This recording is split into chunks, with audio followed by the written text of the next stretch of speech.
the Senate has gone on recess without reaching a deal on the next coronavirus stimulus bill.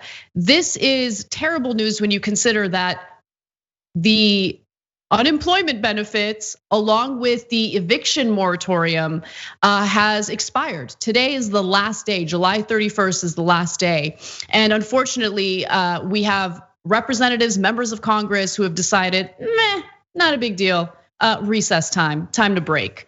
So let's talk a little bit about what happened and why this is so devastating. So as I mentioned, the end of the $600 per week federal benefit, when combined with the lapsing of an eviction moratorium, will likely lead to serious financial problems for those hit hardest by the pandemic and economic collapse. More than $1.4 million people filed initial unemployment claims last week, and that's according to the Department of Labor. While the US economy, as we talked about yesterday, contracted by more than 9 percentage points in the second quarter of 2020. That's the worst drop on record.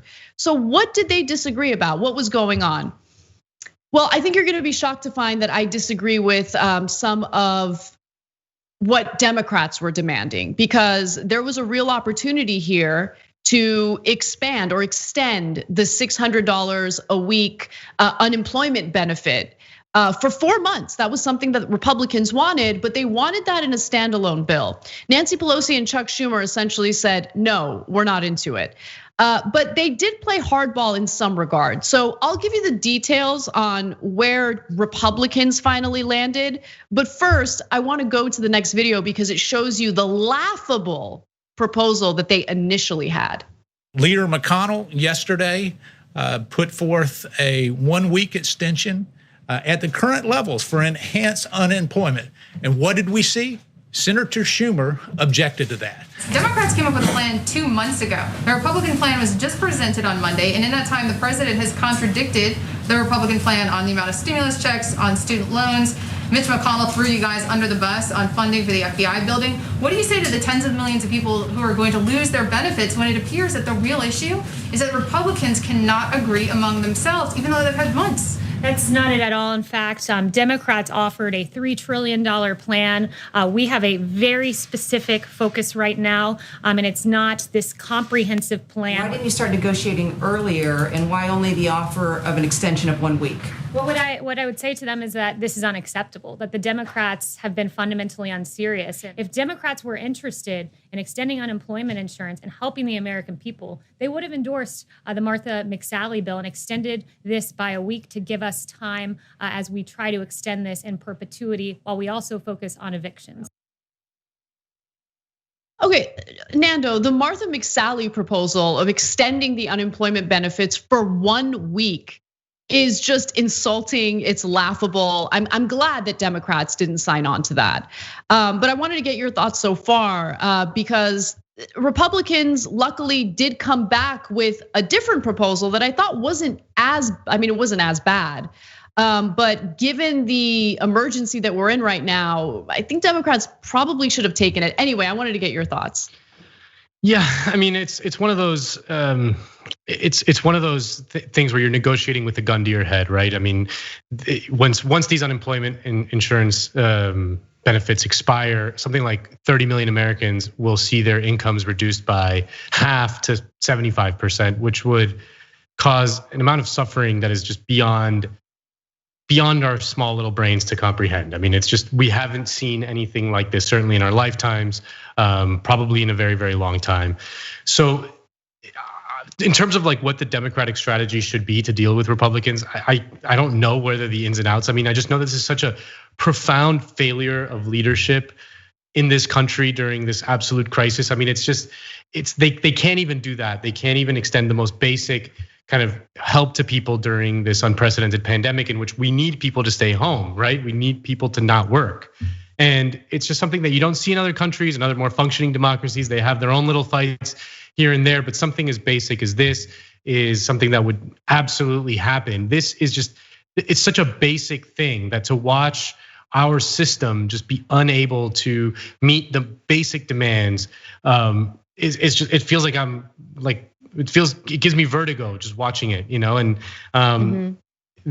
the ins and outs, I mean, it's the same story as ever. Democrats kind of put out a fine, okay proposal. It's not, the greatest thing in the world, but it's totally fine and necessary. Then Republicans kind of say, we want to murder everyone, and then what are you going to do about it?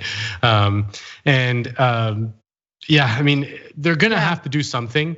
Like, they're going to end up doing something is what I ultimately think. I mean, this is like a self-destruct button. Like, no one, we think that, in the concept of mutually assured destruction, no one has pulled that nuclear trigger in the past. But so this would be like an absolute self-destruct button. Like, if the Republicans don't pass something, I mean, they're gonna lose everything in November.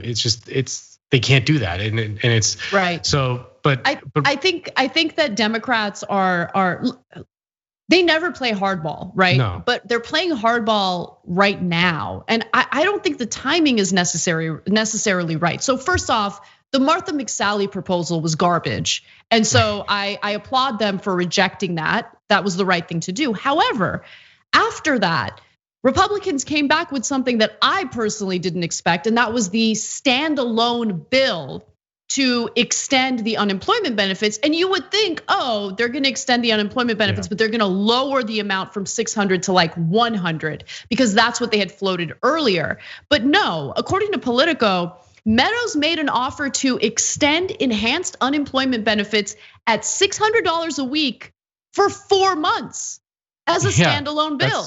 That's pretty good. That's really good. Okay, so let me keep going. This is a new offer from the White House, and further than Republicans have gone thus far. We all know that, we've been covering it. Pelosi and Schumer rejected the offer and countered that extending enhanced unemployment insurance at the same rate, $600 per week, through the first quarter of 2021. Listen, I hear you. I would love that. That would be great. But time is of the essence, and right now, people are in a very desperate situation. I would have never guessed that Republicans would want to extend the unemployment benefits at $600 a week for 4 months. So if they want to do that as a standalone bill, I personally would say, all right, let's do it, and let's work out the rest, because there certainly needs to be some relief to states. There needs to be funding for hospitals. There needs to be a plan for testing, funding for testing. These bills aren't just about funding for corporations and average Americans. There's a bunch of other stuff involved that I think is actually valuable. But I wonder if there's a donor aspect to it, because as a standalone bill that only focuses on extending the unemployment benefits, it wouldn't deal with certain bailouts for businesses or corporations. I don't know if that was something that Democrats were thinking about. I think what happened is I'm now realizing what happened is that the Republicans want to hold the economy together through the election and then see what happens in the election. And if the Democrats kind of win the presidency or win the Senate or whatever, they can then hold them hostage with the expiration of the unemployment insurance then. You know what I mean? Whereas Democrats want to extend it far beyond the election to give them like the first 100 days to be able to pass things and all that stuff without having to worry, without having that kind of gun to their head of the unemployment insurance. So that's what Republicans are doing, is like they're holding they want to hold the economy so that they don't collapse in the election. Because again, that's what I'm saying. Like, if they don't pass something, it's literally a self-immolation. Like they're gonna get crushed everywhere. So they want to hold it through the election and then have the option to kill it once Democrats are in power. And so I can see the argument as to why a Democrat would be like, we're committing suicide now or later. It's a sordid game, is definitely true. Look, but I think that's what's going on there. I get the political motivations, but people are desperate, and they need help. So look, it's an interesting calculation, and I get the political ramifications. My priority would be, how do we prevent people from getting evicted? How do we prevent people from going hungry? What do we need to do at the bare minimum to make sure people don't suffer more than they've already suffered during this pandemic? I don't know. I guess it's a balancing act. But if I were a Democrat, I would say, no, we need to provide relief to the average American immediately and not hold them hostage based on our political motivations. Thanks for watching The Young Turks. Really appreciate it. Another way to show support is through YouTube memberships. You'll get to interact with us more. There's live chat emojis, badges. You've got emojis of me, Anna, John, JR. So those are super fun. But you also get playback of our exclusive member-only shows and specials right after they air. So all of that, all you gotta do is click that join button right underneath the video. Thank you.